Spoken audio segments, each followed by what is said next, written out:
যুবক বলে, নবী গো, আপনি আমার চেনেন না, আপনি আমার কথা মনে হয় শোনেন নাই। নবীজি বললেন, তুমি কে গো? যুবক বলি, ইয়া রাসূলুল্লাহ, ইয়া হাবিবাল্লাহ, আপনি কি জানেন না মক্কা মদিনার জমিনে যত কবর দেয়া হয়, এই কবর থেকে লাশ কাপনের কাপড় চুরি হয়ে যায়। নবী গো, আপনি কি জানেন না? নবী কয়, হ্যাঁ আমি জানি, কাপনের কাপড় চুরি হয়।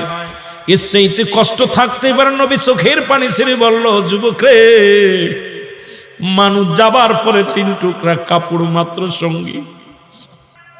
যুবক বলে, ইয়া রাসূলুল্লাহ, ইয়া হাবিবাল্লাহ, নবী গো, মক্কা মদিনার জমিনে যত কাপনের কাপড় চুরি হয়েছে, ওই কাপনের কাপড় চুরি করেছি আমি, নবী গো, আমি সেই যুবক, কাপনের কাপড় চুরি করা যুবক।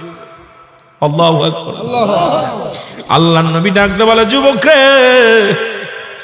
ও যুবক, শুনে নাও, তুমি কেমনে এই কাজটা করলা?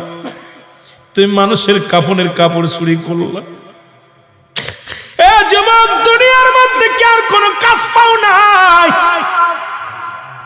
যুবক বলে, ইয়া রাসূলুল্লাহ, ইয়া হাবিবাল্লাহ, নবী গো,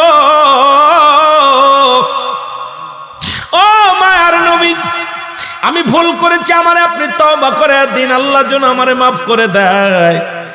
যুবক বলে, আল্লাহর নবী বলে, যুবক রে, তুমি তওবা করো, তওবা করলে আল্লাহ মাফ করে দিবে। যুবক বলে, নবী গো,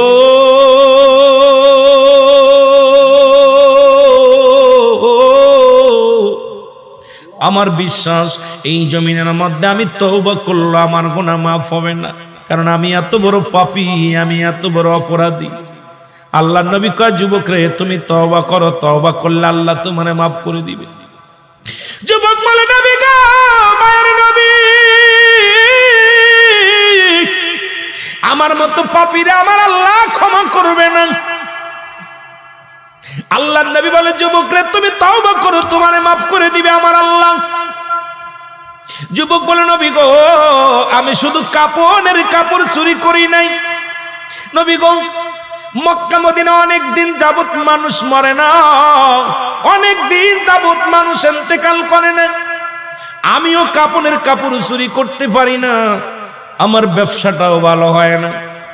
হঠাৎ শুনতে পারলাম পার্শ্ববর্তী এলাকার মধ্যে একটা মহিলা মারা গেছে, সুন্দরী এক যুবতী মারা গেছে।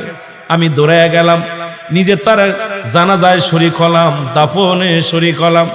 সারাদিন অপেক্ষা আছি কখন রাত নেমে আসবে, কাপনের কাপড় চুরি করব।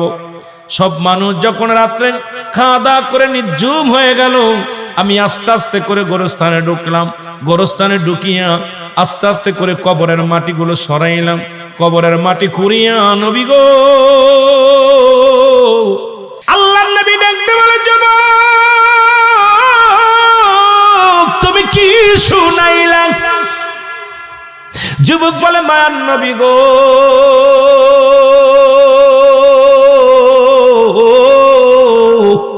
ও মায়ার নবী, যখন আমি, নবী গো, ওই মহিলার সঙ্গে ব্যভিচার করিয়া কাপড় 3টা নিয়ে লাফ মেরে উঠলাম কবর থেকে, এমন সময় একটা আওয়াজ শুনতে পাইলাম, ডাকতে বলে, যুবক রে, আজকে আমি তোরে বাধা দিতে পারলাম না, আজকে তোরে আমি ঠেকাইতে পারলাম না।